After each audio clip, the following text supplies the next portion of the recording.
Hi everyone, welcome back. I hope you had a nice Christmas. It's been a little while since I've uploaded, so I thought I would do a little gym video.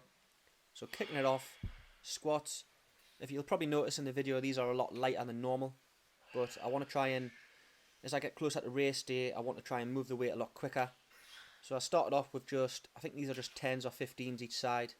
Felt really light. Moved up to 20 kilogram each side, so 60 kilogram in total. And to be honest, it felt quite easy. I've been lifting 130, 140 kilogram at my max, so it's actually quite nice to lower the weight, work on technique. I found my back was sort of leaning forward a little bit, and I'm getting really low on these squats here. I feel like as more races come up, as you get closer to racing, you want to sort of lift lighter. Pre-season you want to lift heavy, nearer race day you want to have more specific, quick explosive movements. That's what I find works best for me anyway. I feel like it's quite awkward sometimes to film in the gym, but during the Christmas period near the New Year there was sort of no one in this gym, so it was ideal. So I've moved the camera around into different places so I can check my form. It looks like I'm almost leaning to the left slightly, so there might be a bit of an imbalance on the left side there. It's funny, I think I done a track session just before this workout, and if you think about it, you're actually leaning left when you're going around the track, so there might have been a bit of residual fatigue from that track workout. So moving on to exercise 2, hanging cleans. I usually go quite heavy on these. I've got up to 60 kilogram now, which is pretty decent. I don't really want to go any heavier because it really hurts my wrists. I think I might be catching the bar on the palms of my hands instead of on my fingertips, because for 2 or 3 days later, my palms of my hands really sore. It's like they're almost bruised. So I don't know how people do it with obviously 100, 200 kilogram. But anyway, when I first started off with these, I only had 10 kilogram each side, and now I'm up to 20. And I do feel like I'm getting much better at them, and my technique's getting slightly better. So now moving on to exercise 3. I wanted to sort of fatigue the legs a little bit doing the squats before moving on to plyometrics. So I start off the first one with broad jumps. That's where you're basically jumping horizontally as far as you can. And then exercise 4 is the alternating bounds, where you just hop side to side on each single leg alternating.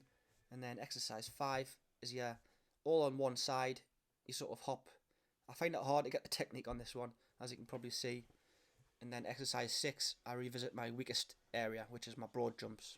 So now we've done a few plyometrics where you're jumping horizontally. This sort of works on the vertical side of things. So I set the box to 36 inches, sometimes set it to 42 inches, and then you're exploding up off 2 feet onto the top of the box, and then don't just come down normally. Make sure you do a depth jump back down and absorb all the force through your legs. These are really good for injury prevention, and I swear this is why my knees are really good now. So then this one here is 42 inches. As you can see, it's really high. I can barely make it up to the top. I had to work up to this as well, so if you're just new to these, maybe start with 24 or even smaller and just work your way up and pick what's right for you. 42 inches for me is my sort of limit. And after doing the squats and the other plyometrics, as you can see from this jump here, I was starting to fatigue, so that's when you know to move on. So then I dropped the height to 36 inches and did a broad jump into a vertical box jump. So as you can see, I've put a plate on the floor here just to mark where the broad jump is. So you want to try and explode forward as far as you can and then catch the landing and then explode up. So you can move the box around just to get the right distance. It takes a few attempts, but once you've got it, do about 5 reps and really try and explode up on these and catch the landing. And after doing all these, you should start to feel a bit fatigued. So then I do one more set, and that's the single leg box jump. So 24 inches is actually quite high for a single leg box jump. It took me a little while to get up to this. So you want to step up as if you're sort of driving off the floor, putting as much force through that one foot as you can, and then stick the landing. And then what I like to do after I've fatigued my legs a little bit, I do 5 on each side until my legs feel tired, and then I move on to double-legged jumps just to finish off. Because obviously it's going to be a lot easier using 2 feet. So I'll just jump up and down quite quickly until my legs are fatigued. So now that's all the legs out the way, and then move up to upper body. And I like to do as many pull-ups as I possibly can. I don't like doing lots of sets on these, so I'd rather just do as many as I can till failure. So when I first started doing these, I could only do 4 reps. And now I'm up to 16 is my max, I think. I got 14 here.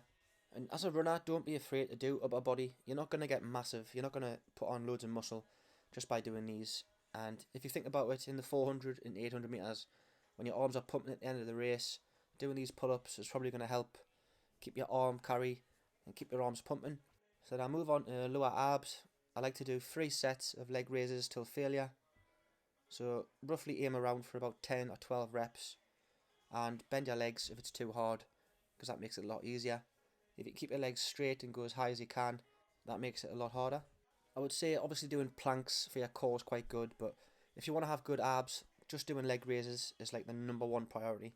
So then exercise 14, we do some upper body. I like to do shoulder press. So set your bench to quite a high degree of an angle, and then you're just shoulder pressing the dumbbells up and then controlled back down. With all these lifts, I like to try and move the weight fairly quick and pick a weight that's comfortably hard, maybe like 12 reps. And you'll notice there's quite a lot of sets involved in this whole routine, but I don't really have any recovery whatsoever. I don't really need recovery when I'm doing different body parts. And the next one is chest press. So I sometimes do this on an incline, but today I chose to do it on the flat. Same again, 12 to 15 reps, moving the weight fairly quick. I mean, I can actually bench press the 45 kilogram dumbbells, so 22s don't feel too hard. So then hit some hammer curls.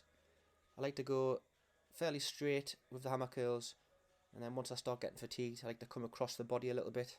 Same again, pick some dumbbells that aren't too heavy.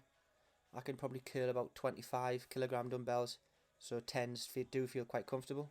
So on these I'm going till failure because I'm just doing 1 set on each sort of body part. So I normally do the tricep push down or skull crushers, but today I decided to do some close grip push-ups. So for these I do as many reps as possible. I think today I got about 35 reps, which was decent. And then exercise 18, calf raises. This is a great machine. I've never came across one of these before, but in this gym that I've just moved to, they have this sort of plate that you rock back and forward, and honestly the calf burn on this is absolutely insane. So there's 2 types of calf raises, your straight leg calf raises and the ones where your legs are bent and they hit the soleus. I like to stretch the weight right back and then squeeze forward as hard as I can, and lift as much weight as you can to hit 12 reps. So to finish off this really big workout, I like to finish off with a triple drop set on bent over rows. Same again, good for the end of the race where your arms are pumping. So start off about 60 kilogram, drop it down to 40 and then down to 20, and just really squeeze those back muscles and pull the weight towards your chest.